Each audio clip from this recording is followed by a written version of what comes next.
Rewmi 24 TV. salaam sama gaay gis ngeen lii Diomaye lañ ko may ak Ousmane Sonko gis ngeen ndawal laa ngi nii. ok lii yaax la. dem dañoo yuuxu bay bëgg a dee ndax kontaan billaay. dëgg la de. ndawal laa ngi nii njëlal ma warañ. gaa ngi warañ gaa ngi warañ gaa ngi gis ngeen lii baa ngi nii. soo foog lu mu bëgg lii lépp booyee ngi nii waaw Ousmane Sonko may nañ la ndawal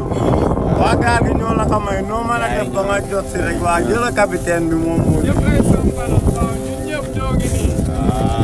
waaw ndawal yaa ngoog tànnal bu la neex tànnal am na waraañ am na jok am na doy am na ji waaw kay am na yëkkëw am na yaax waaw jaay si nit nelaw na utal la ndawal de ah. kon daal mu mel ne kon askan bi fi mu toll nii Sénégal la ñuy wax daal di lay neex kon ña ngay wax ne jamono yi napp gi moom mool yi ña ngay commencé gis seen bopp bu baax a baax ci géej gi ni muy doxalee ginnaaw mesures yi nga xamante ne rek gouvernement bi bu bees bi daal dina koy jël mu mel ne kon yile mool moom ña ngay gis seen bopp bu baax rek ci géej gi ña ngay sant Ousmane Sonko ak ki nga xamante ne rek moom mooy Bassirou Diomaye Diakhar Faye kon mu mel ne ñu bari sax la ñuy wax rek mooy mool yi nga xamante ne demoon nañ bitim réew bu yàgg dara di ngeen leen gisaat fii ci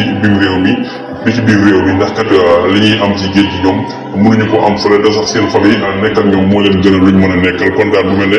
mool yi moom fi mu toll nii ña ngay rek gis seen bopp bu baax a baax ci géej gi diiran ay ati at yoo xam ne rek ñoo ko chinois yi ak français yi ak ñu bari daal ñu ngi woon ci géej gi kon mu mel ne fi mu toll nii ñoom mool yi daal ñu ngi gis seen bopp bu baax di nag sant Ousmane Sonko ak Bassirou Diomaye Diakhar Faye